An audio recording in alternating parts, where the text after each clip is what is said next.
Hello বন্ধুরা, সবাই কেমন আছো? আশা করি এই প্রচণ্ড গরমে সবাই সুস্থ আছো, ভালো আছো এবং তোমরা সবাই সুস্থ থাকো, ভালো থাকো, এটাই চাই। আমি শ্বেতা, তোমরা আছো সিম্পল লাইফ উইথ শ্বেতা। আজকের আমার যে ব্লগটা নিয়ে আমি তোমাদের সামনে আসছি বা যেটা নিয়ে আলোচনা করার জন্য আমি তোমাদের সামনে এসেছি, সেটা খুব ইম্পর্ট্যান্ট একটা ব্লগ হতে চলেছে। তো সেই জন্য আমি প্রত্যেককে অনুরোধ করব, যারা আমার ব্লগটা শুরু থেকে দেখতে শুরু করেছো বা করেছেন, তাদেরকে রিকোয়েস্ট করবো ব্লগটা একদম শেষ অবধি দেখার জন্য, একদম ব্লগটা স্কিপ না করে দেখার জন্য। এবং আমার চ্যানেলে যারা নতুন আমাকে দেখছেন, তাদেরকে বলবো আমাকে সাপোর্ট করার জন্য প্লিজ অ্যান্ড প্লিজ আমার চ্যানেলটাকে সাবস্ক্রাইব করুন এবং পাশের বেল আইকনটিকে ক্লিক করতে ভুলবেন, যাতে আমার প্রত্যেকটা ভিডিও নোটিফিকেশন আপনারা খুব তাড়াতাড়ি পেয়ে যান। মানে আমার ব্লগ আপলোডের সাথে সাথে আপনারা নোটিফিকেশান পেয়ে যান, তাতে কোনো অসুবিধা যাতে আপনাদের না হয়। আমার প্রচুর শর্টস, প্রচুর রিলস, প্রচুর কমেডি ভিডিও সব কিছুই রয়েছে এবং ডেইলি ব্লগের চ্যানেল আমার। তো আপনারা প্রত্যেকে আমার সাথে থাকবেন, এটাই আশা রাখছি। তো যাই হোক, আজকের যে ব্যাপারটাকে নিয়ে আমি লাইভে এসছি, মানে ভিডিও ব্লগটা এসছি, সেই বিষয়টা আমি আপনাদের সাথে আলোচনা করতে চাই। এটা একটা বিশেষ বিষয় নিয়ে আজকে আমার এই ব্লগটা করা। প্রচণ্ড গরমে আমি বেশ কিছুদিন ধরে ব্লগ দিচ্ছি না, কারণ ব্লগ হয়তো আপলোড করা হয়ে যায়, মানে রেডি করা হচ্ছে, ভিডিও শ্যুট হয়তো করা হচ্ছে, কিন্তু ভিডিও এডিটিং করতে গিয়ে আমার খুবই সমস্যা হচ্ছে। নানান রকম কারণে আমি ভিডিও ঠিকঠাক এডিটিং করতে পারছি না, তো সেই জন্য আমার দেওয়া হচ্ছে না। তো আশা রাখছি একটু গরমটা কমলে আর একটু সব কিছু ঠিক হলে আশা করি সবটাই দেওয়া সম্ভব হবে। তো আপনাদের বলবো আমার সাথে থাকার জন্য। তো চলুন তাহলে আসল আলোচনাটাই আমরা আসি। খুব রিসেন্ট আপনারা জানেন যে টিচার্সদের একটি প্যানেলকে টোটালি ক্যান্সেল করে দেওয়া হয়েছে, মানে পুরো একটা প্যানেল ধরে ক্যান্সেল করে দেওয়া হয়েছে। শিক্ষক শিক্ষিকার চাকরি কিন্তু চলে গেছে, এবং চাকরি গেছে সেটা কথা নয়, সে তো কথা নয় কথা অবশ্যই, কিন্তু সেটা তো একটা ব্যাপারই। এবার আসছি সেই দিন, মানে যেদিন প্যানেলটি ক্যান্সেল করা হয়েছে সেই দিনের পর থেকে যাদের চাকরি গেছে, কে কিভাবে ঢুকেছে, কে ঘুষ দিয়ে ঢুকেছে, কে অসৎ উপায়ে ঢুকেছে বা অসৎ উপায়ে এতদিন ধরে উপার্জন করছেন বা করছে, সেটা আমরা জানি না। মানে আমি এখান থেকে সেটা তো জানি না, আবার বলতে পারি না। তো সেখানে দাঁড়িয়ে এই কথাটাকে আমি একটু সাইডে রেখে আমি যেটা আসছি সেটা হচ্ছে, বেশ তারপর থেকেই আমাদের সোশ্যাল মিডিয়ার বিভিন্ন সাইটে শুরু হয়ে গেছে তাদেরকে নিয়ে নানান রকম নোংরামি, নানান রকম মেমেজ, নানান রকম কথাবার্তা।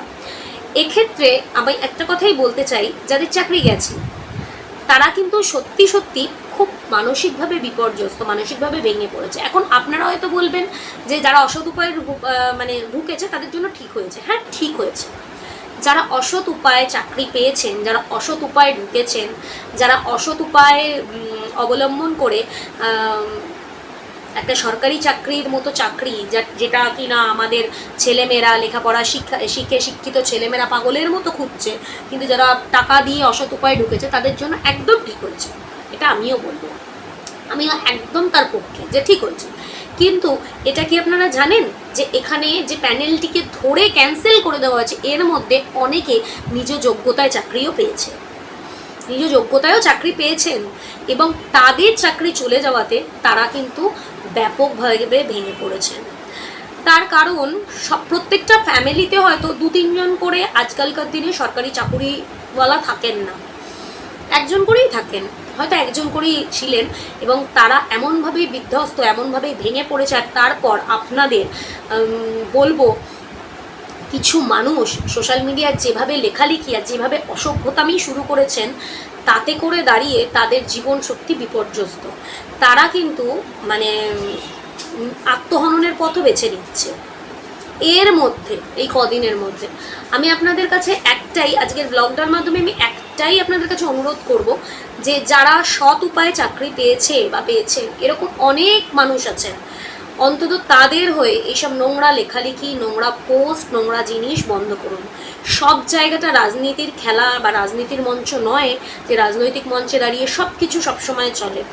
মানুষের সংসার আছে এই বাজারে, বলুন তো। আমাদের মানুষ যারা চাকরি করছেন বা যারা নিজেদের সংসার চালানোর জন্য আপ্রাণ চেষ্টা কোনো না কোনো ব্যবসার দ্বারা, কোনো না কোনো কিছুর দ্বারা করছেন, যাদের ব্যাক সাপোর্ট নেই, তাদের কতটা চাপ আজকে আমাদের এই যুগে এই বাজারে দাঁড়িয়ে সেখানে একটা মানুষের চাকরি চলে যাওয়া যে কতটা কষ্টের সেটাও একটু বুঝুন।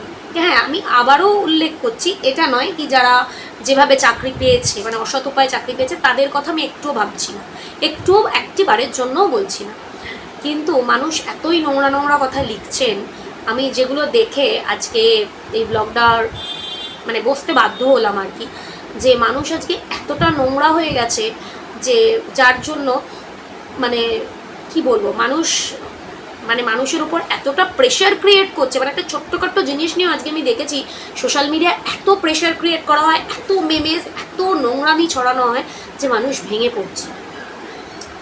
ঠিক আছে, তো আমার নিজের খুব পরিচিত মানে ভীষণ আমাদের ফ্রেন্ড সার্কেল বলতে পারেন, এরকম পরিচিত একটি মেয়ের চাকরি চলে গেছে এই প্যানেল ক্যান্সেল হওয়াতে। তো এই যে তার চাকরি গেছে, আপনাদেরকে বলে বোঝাতে পারবো না, মেয়েটি খুব মেধাবী স্টুডেন্ট ছিল এবং নিজ যোগ্যতায় কিন্তু সে চাকরিটি পেয়েছে। এমন নয় যে কোনো সোর্স ধরে বা কোনো রাজনৈতিক দাদা দিদি বড়োবাবু মেজবাবুকে ধরে চাকরিটা হয়েছে, না, সে কিন্তু নিজ যোগ্যতায় চাকরি পেয়েছে। ঠিক আছে, কারণ এটা আমাদের চোখের সামনে ঘটে যাওয়া, মানে আমরা দেখেছি। ঠিক আছে, তার বাবা মারা গেছেন, বড় বোনটি পাগল, মানে বড় বোনটির সাইক্রিয়াটিক সমস্যা মারাত্মকভাবে, মানে তাকে উন্মাদী বলা চলে। হ্যাঁ, তার বিধবা মা, এই নিয়ে সে নিজে সংসার চালাচ্ছে এবং সে নিজে বিবাহিত নয়, সে নিজে বিয়ে করেনি, শুধুমাত্র মা আর দিদিকে দেখার জন্য। তো এই মানুষটির যে চাকরি চলে গেছে, বলতে পারবেন এই মানুষটির মাথায় আজকে কি ঘুরছে? এই মানুষটি তো নিজ যোগ্যতায় চাকরি পেয়েছিল, বলতে পারবেন তাহলে এই মানুষটির দোষ কোথায় ছিল? যদি পরে ন্যায্য বিচার হয়, কবে কি হবে না সেটা তো পরের কথা, কিন্তু আসছে মাস থেকে কি হবে বুঝতে পারছেন সেই মানুষটার ওপর কতটা প্রেশার যাচ্ছে। তারপর নানান লোকের নানান মতামত, নানান কটু কথা তাকে শুনতে হচ্ছে যে হ্যাঁ হয়তো নিশ্চয়ই কিছু হয়েছিল, নানান লোক, মানে লোকে তো বলতে মানে সুযোগের অপেক্ষায় থাকে, তার আত্মীয় স্বজনরাই বলছে, কারণ আজকালকার দিনে মানে আত্মীয় স্বজনদের থেকে বড় শত্রু বোধহয় পৃথিবীতে কেউ নেই।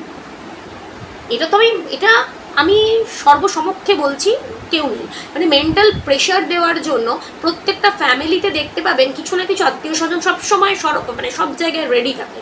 তো তারা মেন্টাল প্রেশার ক্রিয়েট করার জন্য সবসময় তৈরি হয়ে বসে আছে যে মানুষকে কী করে, মানে মানুষকে প্রেশারের হাত থেকে মুক্ত করা না, যে না সে প্রেশারের মধ্যে রয়েছে, সে একটা চিন্তায় রয়েছে, আমি তাকে মুক্ত করি।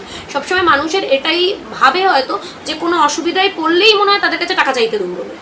মানুষের এখনকার ধারণাটাই হয়ে গেছে, কোনো মানুষ হসপিটালে ভর্তি হোক দেখবেন তার কোনো আত্মীয় স্বজন কিন্তু তাকে দেখতে যাচ্ছে না, আর বন্ধু বান্ধবরা যাচ্ছে, আত্মীয় স্বজনরা কিন্তু সাইড দিয়ে এড়িয়ে যাচ্ছে। কেন? যদি গেলেই যদি টাকা চায়, যদি সেই মানুষটার একটু অবস্থা নিম্নের দিকে থাকে, তাহলে ঊর্ধ্বের দিকে থাকলে কিন্তু যাবে। হ্যাঁ, কারণ সেখানে একটা টাকা চাইবে না, এটা জানে, সেখানে গিয়ে দাঁড়াতে হবে, ফল মিষ্টি ফিষ্টি নিয়ে গিয়ে দাঁড়াবে। কিন্তু যদি নিম্নের দিকে থাকে দেখবেন সেখানটা এড়িয়ে যাওয়াটাই মানুষ শ্রেয় মনে করবে। ইনফ্যাক্ট বহু বিপদের সময়ও মানুষ কিন্তু পাশে থাকে না, এড়িয়ে যেতে পছন্দ করে। এটা কিন্তু আত্মীয় স্বজনরা বেশি করে, আত্মীয় স্বজনদের মধ্যে এই জিনিসটা বেশি হয়। তো সেই মেয়েটার ক্ষেত্রেও একই জিনিস ঘটছে, কিন্তু ঠিক আছে একই জিনিস ঘটছে, মানে আত্মীয় স্বজন পাশে এসে দাঁড়ানো না, যে ঠিক আছে এটা হয়েছে চলো যাই, কি করতে হবে না করতে হবে, কোনো কারোর সাজেশন নেওয়া কিছু না, তাকে মেন্টাল প্রেশার দিচ্ছে, হ্যাঁ তাহলে হয়েছে হয়তো, তার মানে নানান রকম, কিরে তো চাকরি চলে গেছে, এরকম একটা ব্যাপার। এগুলো কি ঠিক বলুন? এগুলো ঠিক না। অথচ আমরা শিক্ষিত সমাজে দাঁড়িয়ে আছি, আমরা 2024 দাঁড়িয়ে আছি, আমরা জোর গলায় বলতে পারি আমরা আধুনিক সমাজে দাঁড়িয়েছি। দাঁড়িয়ে থেকে আজকে আমরা নিজেদের বড়াইটাকে দেখি, মানে নিজেদের বড় করে জাহির করতে যাই। আমরা যখন দেখছি আমাদের সামনের মানুষটা সেই সামর্থ্য নেই, বা সামনের মানুষটার হয়তো সেই অবনমিত জায়গার যেখানটা তার আঘাত, মানে সেই জায়গাটা ক্ষতবিক্ষত হয়ে রয়েছে, হয়তো সে পারবে না সেই জায়গাটাতেই বারবার আঘাত। কি কারণে তারা কি একবারও বোঝে, বা এই জাতীয় কাজ যারা করে তারা কি একবারও বোঝে যে এই যে ধাক্কাটা মারছি আমি, এটাতে নিজেকে ছোট করা হচ্ছে, নিজের পরিচয়, রুচিবোধ, নিজের লেখাপড়া, শিক্ষা দীক্ষা, নিজের পরিবারকে ছোট করা হচ্ছে। আমি বড় জাহির করে কি হবে? তো এটাই হলো ব্যাপার। আজকে যাদের প্যানেল ক্যান্সেল হয়েছে তাদের মধ্যে কিন্তু এরকম অনেকে আছে যারা যথাযোগ্য ভালোভাবে চাকরি পেয়েছে, কিন্তু তাদের আজকে এই দুরবস্থা। তো আমি সবার কাছে অনুরোধ করব, প্লিজ দয়া করে এই জায়গাগুলো তৈরি করবেন না যে মানুষের কষ্ট হয়, মানুষের শুনলে খারাপ লাগে। যাদের চাকরি গেছে যারা অন্যায় অসৎ পথ উপার্জনের অসৎ পথ বেঁচেছিলেন তাদের চাকরি গেছে, তারা চাকরি ফেরত পাক না পাক সেটা খুবই ভালো হয়েছে, তাদের শাস্তি পাওয়া উচিত। কারণ তাদের জন্য আজকে কতগুলো মানে ইয়াং জেনারেশনের কত ছেলেমেয়েরা বসে আছে, অথচ তারা বিন্দাস অসৎ উপায়ে চাকরি করছে।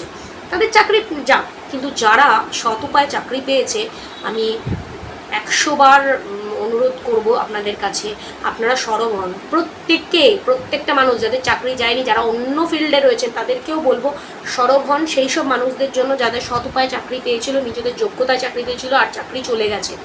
আপনারা একত্র না হলে না খুব সমস্যার সৃষ্টি হবে। আজকে মানে আমরা পুতুলে পরিণত হয়েছি, রাজনৈতিক মঞ্চে সবাই নাচছে আর আমরা মাঝখানে সেই কাঠের পুতুলগুলোর মতো তৈরি হয়ে গেছি। মানে তারা সব কিছু আনন্দ কামাচ্ছে আর আমরা বসে বসে সেই ফল ভোগ করছি, কিন্তু এগুলো হওয়া উচিত নয়। তো যার জন্য সবাই মিলে একসাথে সরব হন, সবাই মিলে এই যে আপনারা এত সোশ্যাল মিডিয়ায় ছড়াচ্ছেন এইভাবেও ছড়ান যে তাদের পাশে দাঁড়ান, তাদেরকে সাপোর্ট দিন, অ্যাটলিস্ট তাদের হয়ে সোচ্চার হন। আমরা একজন দুজন করে সোচ্চার হলে সোশ্যাল মিডিয়া যদি জিনিসটা ছড়ায় তাহলে যদি কোথাও গিয়ে কারোর কানে পৌঁছয়, না হলে কিন্তু এটা একেবারে খুব খারাপ অনুচিত কাজ হয়েছে, খুবই অনুচিত কাজ হয়েছে। আমি অনুরোধ করব প্রত্যেকের কাছে, যারাই আমার ব্লগটা দেখলেন এতক্ষণ ধরে বা যারাই যাই কিছু করছেন, অন্তত সরব হন, সোচ্চার হন। পারলে আমার ভিডিওটাকে শেয়ার করুন, আমার ব্লগটাকে প্রচুর শেয়ার করুন যাতে সবার মাঝখানে এটা পৌঁছে যায়। আর দয়া করে যাদের এরকম সমস্যা বা যারা সমস্যায় পড়ছে, কিছু মানুষ আছে ভীষণ মানুষকে ডমিনেট করতে ছাড়ে না, প্রচণ্ড ডমিনেট করতে পারে, তাদের কাছে আমি একটাই অনুরোধ করব, ভবিষ্যৎ কিন্তু কথা বলে। ভবিষ্যৎ বলা যায় না, মানুষকে রাজা থেকে ভিখারিও করে দেয় আবার নিঃস্বও করে দেয়। কিন্তু যার জন্য মানুষের চাকরি নিয়ে, মানুষের সংসার চালানো নিয়ে, মানুষের আর্থিক অবস্থা নিয়ে, আর্থিক সচ্ছলতা হোক অসচ্ছলতা হোক যাই হোক, এইসব নিয়ে দয়া করে কোনো রকমভাবে হাস্য কৌতুকের তাকে পরিণত করার চেষ্টা করবেন না, নিজেকে বড় করতে গিয়ে অন্যকে ছোট করার চেষ্টা করবেন না, কারণ এই জিনিসটা বুমেরাং হয়ে কিন্তু আপনার দিকেও ফিরে আসতে পারে। পরিবেশ পরিস্থিতি কিন্তু ঠিক নয়, উচিত সবাইকে মাথা ঠান্ডা করে চলা এবং সবাই সবার পাশে থাকা, নাকি সব মানুষকে প্রতি মুহূর্তে প্রতি পদে ছোট করা। যার জন্য আমি আবার বার আমার ব্লগে অনুরোধ করছি আপনাদের সবাইকে, যে যেখান থেকে দেখছেন আমার ব্লগটি, দয়া করে সোচ্চার হন, দয়া করে তাদের পক্ষে সোচ্চার হন যারা সৎ পথে নিজ যোগ্যতা চাকরি পেয়েছে, আর দয়া করে তাদের বিরুদ্ধেও সোচ্চার হন যারা ভাঁওতা দিয়ে ভেবেছিল চাকরি করব, সারা জীবন সুখে চাকরি করব। তাদের জন্য আপনাদের সবার কাছে আমার হাত জোর করে এই অনুরোধটি রইল। তাহলে আজকে চলি, ব্লগটা এখানেই শেষ করলাম। যে যেখান থেকে পারছেন ব্লগটাকে প্রচুর শেয়ার করুন, এটাই চাই। আর যারা আমার চ্যানেলটাকে এখনও সাবস্ক্রাইব করেনি তাদেরকে আবারও বলবো চ্যানেলটাকে সাবস্ক্রাইব করে পাশে বেল আইকনটাকে ক্লিক করে আমার সাথে থাকুন। আর এই প্রচণ্ড গরমে প্রচুর পরিমাণে জল খান, প্রচুর পরিমাণে জলীয় ফল খান, যাতে শরীরে জলের সামঞ্জস্য বজায় থাকে, এবং একটুখানি রোদটাকে এড়িয়ে চলুন। না, আমি এটা বলবো না যে রোদে তো বেরোতেই হবে, কেননা যাদের কাজ আছে, যাদের পেটে খিদে আছে তাদেরকে রোদ্দুরে বেরোতেই হবে। ইনফ্যাক্ট আমাকেও বেরোতে হয়, আমার হাজব্যান্ডকেও বেরোতে হয়, আমাদের কাজের জন্য কর্মক্ষেত্রে বেরোতেই হয়। আমাদের ভগবান এত সুখ দেয়নি যে প্রচুর আছে, তো বেরোতে হয়। তো সেখান থেকে দাঁড়িয়ে বলবো সবাই সাবধানে থাকুন, ভালো থাকুন আর গরমকে উপভোগ করুন। তো চলি আজকে এই পর্যন্তই, দেখা হবে পরের একটা ব্লগে। টাটা সবাইকে।